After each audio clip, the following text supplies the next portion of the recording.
There is a very specific moment I see over and over again after shoulder surgery. Someone is doing reasonably well, not perfect, but moving forward, and then one day something feels different. A sharp pain, a strange pull, a pop they didn't feel last week, and almost immediately their mind jumps to the same conclusion. I think I retore it. Not because anyone told them that, not because something dramatic happened, but because no one ever explained what normal actually feels like during the recovery. And when normal feels unfamiliar, it is very easy to assume something is wrong. Hey there, Dr. Dan, orthopedic surgeon. I've helped thousands of people recover from shoulder pain and shoulder surgery. I make these videos to give you clear, honest guidance on what to expect after shoulder injury and recovery, so things feel less confusing and less stressful. Before we go any further, let me tell you about the checklist we have. A lot of the fear people feel after surgery comes from not having a clear mental map of recovery in the first place.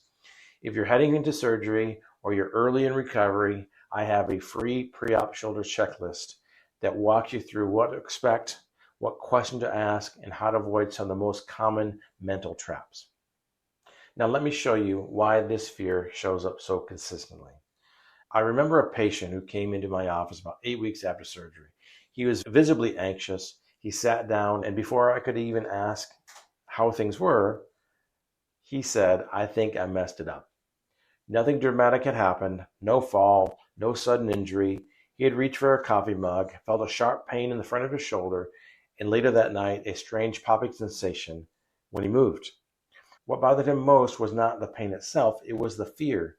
He told me that he had not slept well in days because he was replaying every moment in his head, trying to figure out what he did wrong. When we examined his shoulder, everything was stable, his repair was intact. What he was experiencing was a very common phase of healing where tissues are stiff, irritated, and still learning how to move again. But no one had warned him that this part of recovery could feel so alarming.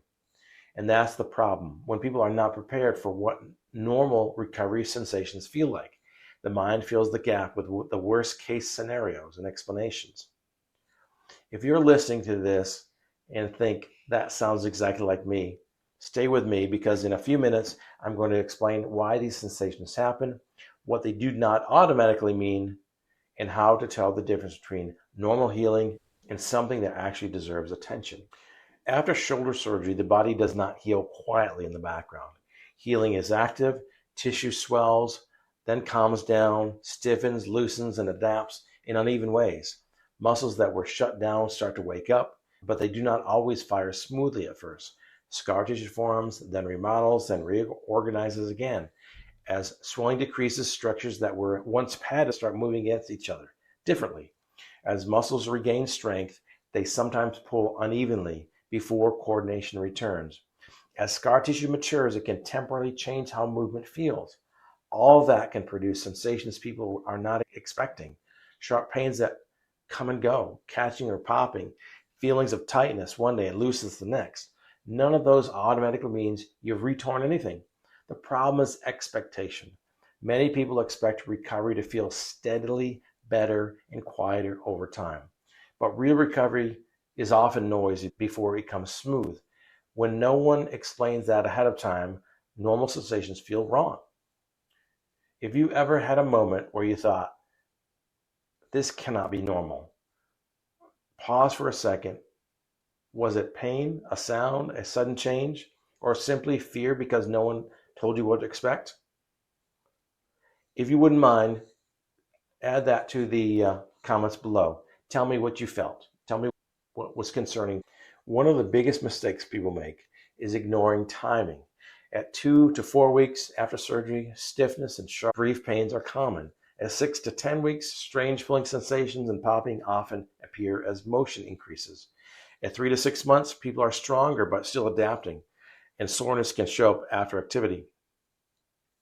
The same sensation means different things at different stages. A pop at 2 weeks is not the same as a pop at 6 months. A sharp pain during early stretching is not the same as a pain steadily worsening over weeks.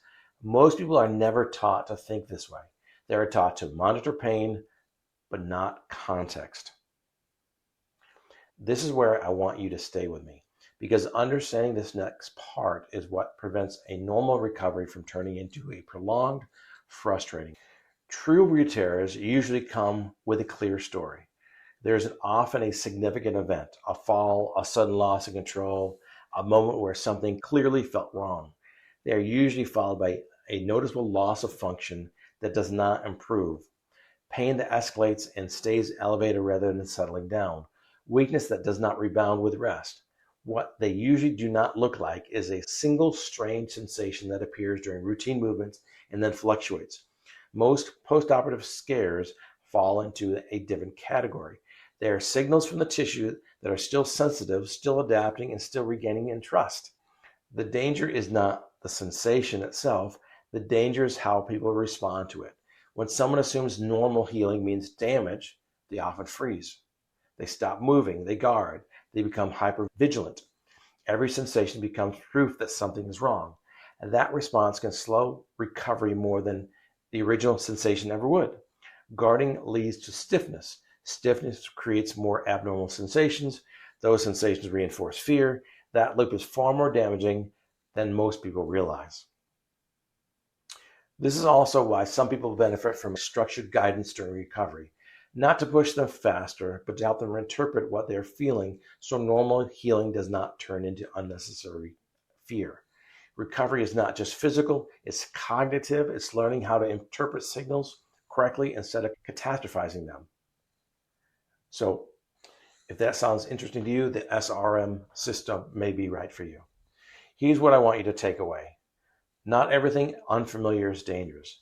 Not every pain is damage. And not every pop means failure. A large part of shoulder recovery is learning what feels normal before it becomes comfortable.